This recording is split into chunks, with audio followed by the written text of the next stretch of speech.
Thank you guys for having me.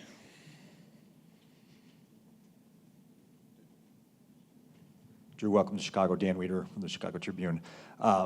There was some talk out there that you may have had some other opportunities and some other offers somewhere, and you decided to come here because it was a priority for you.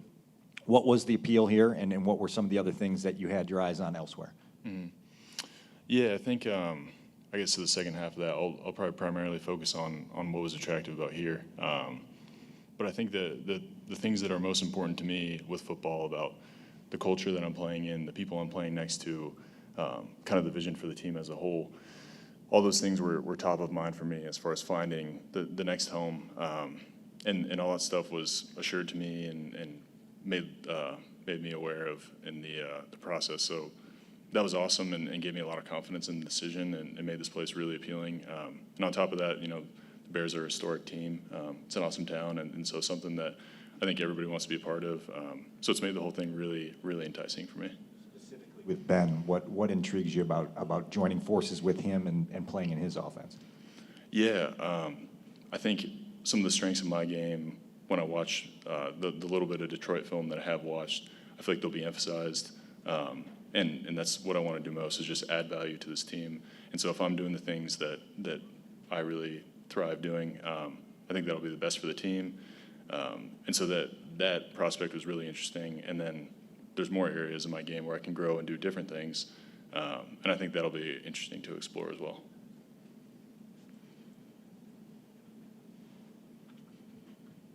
Patrick Finley with the Chicago Sun-Times.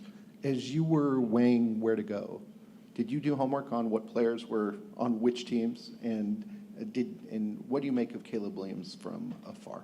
Mm-hmm. I didn't do a ton, honestly. I feel like I was much more focused on the scheme and culture and kind of the vision. I feel like there's excellent players everywhere, so you're always going to be able to find people like that.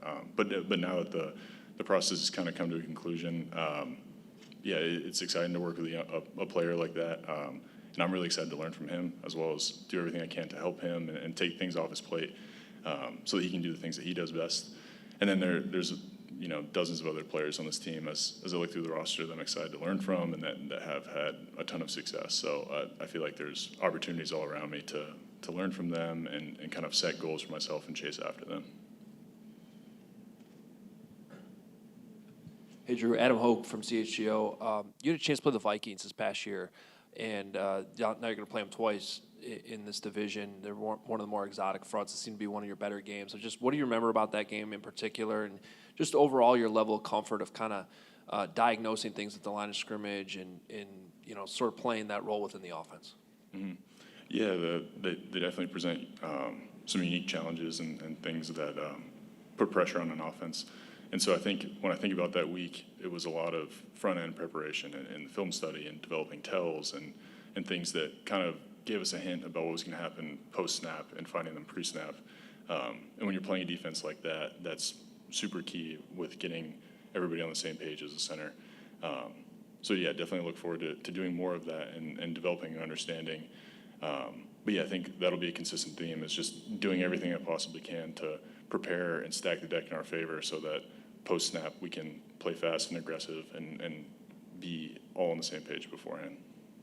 Hi, Drew. Alex Shapiro, Chicago Sports Network. Along those lines, as a veteran center, being that quarterback of the offensive line, it seems like it'd be really helpful for a young quarterback like Caleb Williams. You had some experience doing that with Michael in Atlanta, so I'm just curious, what are the ways in which you helped Michael come along at the end of last year, and then how do you think you can apply that with Caleb here? Mm-hmm. Yeah, Mike's an awesome player and an awesome teammate.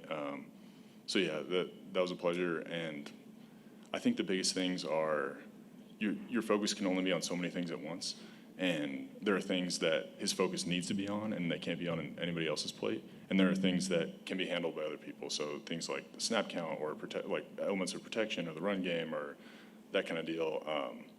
The less he has to worry about it and the more that we as an O-line can communicate together and diagnose together, the less he has to do it and the more he can focus on the things that are exclusive to him. And so I think that process played out a little bit with Mike, and then I imagine it'll carry over the same. But yeah, it's all about kind of narrowing the aperture about what you're having to focus on and being able to kind of use the O-line as additional eyes for the quarterback. Last two here. Hi, Drew, back here. Talk about your experience with Grady and how you guys made each other better in practice. Yeah, super fortunate to be a teammate with Grady, and it sounds like you guys got a good taste of him yesterday. But yeah, incredible player, incredible guy in the locker room, absolute professional. Like I remember coming into Atlanta and seeing him go about his business and seeing him work, and I immediately understood like, okay, this is the gold standard. And then in practice, yeah, making me look silly dozens of times, exploiting my weaknesses, forcing me to learn from them and adapt to them, and so that's been invaluable in my development. And yeah, I look forward to being able to practice against him more and all that stuff. And a guy that lets us know about our tells and our tendencies because he'll pick up on them because he's a savvy player in that way. So yeah, I think he's a huge resource for the offensive line in general. Nicholas Morial, the Bigs, when you found out that you're going to be playing next to a guy like Joe Tooney, what was just kind of your reaction when you heard that? Mm-hmm. Yeah, excitement. I've been really fortunate to play with some excellent players so far in my career.